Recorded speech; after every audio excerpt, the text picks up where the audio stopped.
You've heard the saying, women are from Venus, men are from Mars. Nothing highlights how each gender sees the world differently than this presidential race.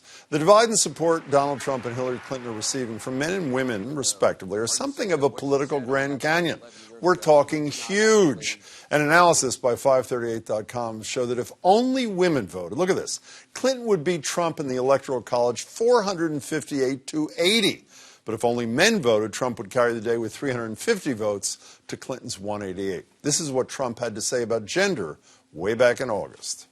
The only card she has is the woman's card. She's got nothing else going. And frankly, if Hillary Clinton were a man, I don't think she'd get 5% of the vote. The only thing she's got going is the woman's card.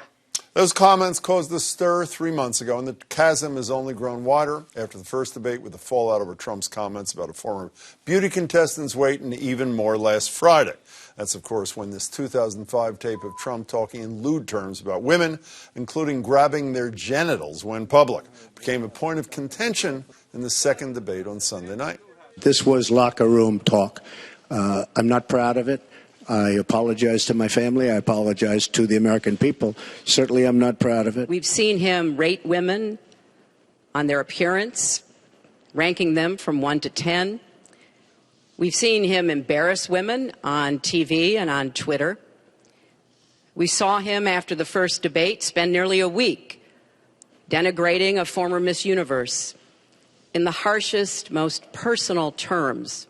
So, yes, this is who Donald Trump is. We're into uncharted territory. Joining me to explore it are my partner on Boston Public Radio, Marjorie, I love your show, by the way, and Nick O'Malley, who is the director of the Shorenstein Center on Media, Politics, and Public Policy at Harvard's Kennedy School of Government. Nico, it's good to see you again. Thanks. Let's work on the why, as a WHY. Let's start on the men's side. Let me add one little number here. This is another poll. White men without a college degree, 65 to 22% Trump. Is this all about loving Trump or hating Hillary? Well, I've got a lot of speculative theories, Jim. What are they? Well, number one, if you are a white man without a college degree and you're really struggling, and I get that, the economic struggle. First you get a black guy telling you what to do for 8 years. Now you're going to have a woman tell you what to do for 8 years. It may be a little bit more difficult when your whole ability to take care of your family and be a man is already threatened. So that's you're suggesting it's more anti-Hillary animist than it is pro-Trump? Well, I think a lot of people think he's a strong man. They love all this kind of stuff. I mean, I am really proud of my sex, let me say. So this is, to me, like a moment, we have had enough, we're not going to take it anymore. And after years of talking about the NFL ignoring players beating up their wife, Roger Ailes, Trump's associate, for 20 years, sexually harassing women at Fox News, they talk about the rape culture, talk about understanding that sex abuse really does exist, whether it's kids in the Catholic Church or whether it's kids at these schools, St. George's, etc.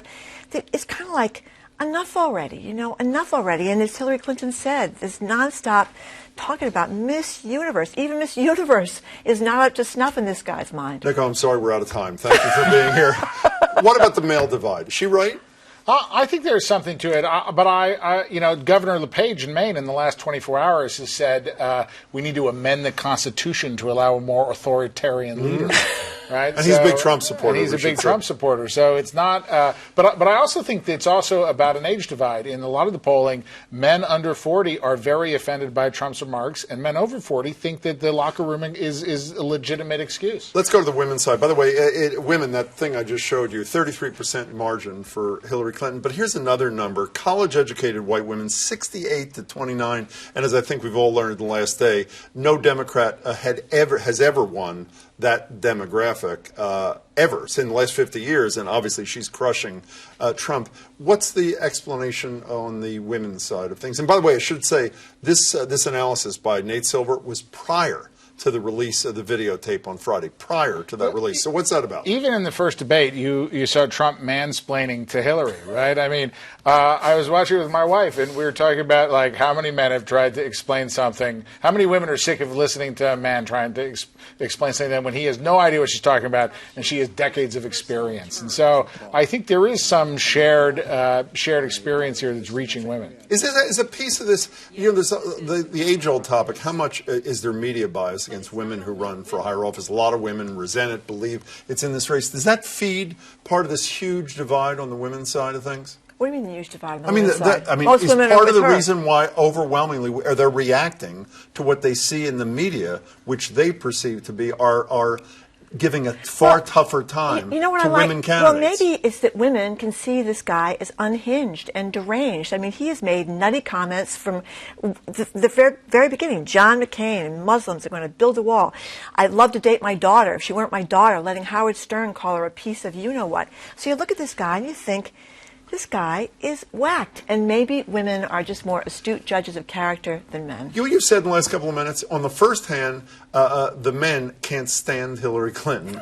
And in terms of the women, they can't stand Donald. And you've almost not at all said they love Trump on one hand or they love Clinton Well, on there the are other. obviously people that do love, women that do love Donald Trump. I don't understand it, but they do. But so most of this animus is directed against somebody, as opposed to an embrace of somebody else. I think in the last 6 weeks, the American public have begun to pay much closer attention to what's going on in this race. Most of them weren't paying any attention until now. And you see enthusiasm for Hillary shoot up after the first debate. As people are tuning in and beginning to actually pay attention to the longest race in presidential history, going on 2 years now, they're watching what's happening. They're actually getting excited. Yeah, but keep in mind, the first debate was also after that birther debacle for Donald Trump, which also played out. So can either of these candidates fix what ails their standing with voters of the opposite gender in 27 days? Or is this what it is, essentially, other than on the margins? I think, frankly, in many ways, we have two very weak candidates representing the fragile nature of our political system.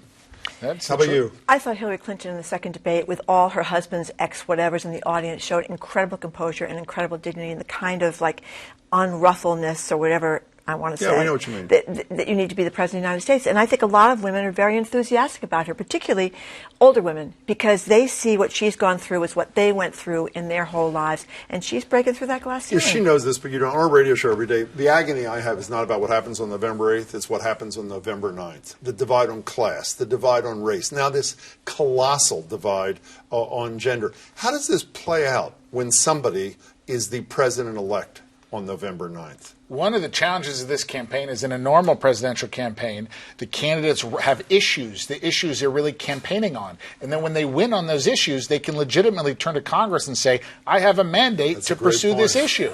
And we don't have any issues in this campaign, so she won't have any mandate if she wins, or God forbid he wins. But I do think that as we're seeing down ballot potential impact, if I was in the Clinton camp, I would hang Donald Trump around the neck of every single Republican running for office, because her best hope to get anything accomplished is to capture not only the White House, but the Senate and the House. And by the way, the House, while they have to flip 30 seats, there are experts who are now saying that what was undoable or unthinkable a month ago may be doable now. How does this play out, this colossal divide, in terms of the governing part of this? I hope she can be a much better president than she's been a candidate. She was very effective in working across the aisle as a Senate. She goes down to the Rust Belt, the places that can't stand her, and does something like infrastructure projects, or maybe clean jobs, or maybe, I understand, coal, you need something to replace your incomes. If she maybe can court those people and court Republicans as she did as a senator. I know they'll probably have to do it under cover of darkness and nobody sees it going on, but I'm hopeful that she can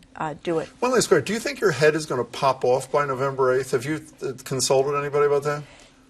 I feel very excited about the fact that, like I said before, you know, when this guy talks about getting off a bus and grabbing somebody against their will, you say, enough, enough, enough. I love that. Finally. See you tomorrow at 11. 11 to 2 is your show, right? That's right. That's correct. Nice to see you. Thanks. Okay. Be well. Thank you both.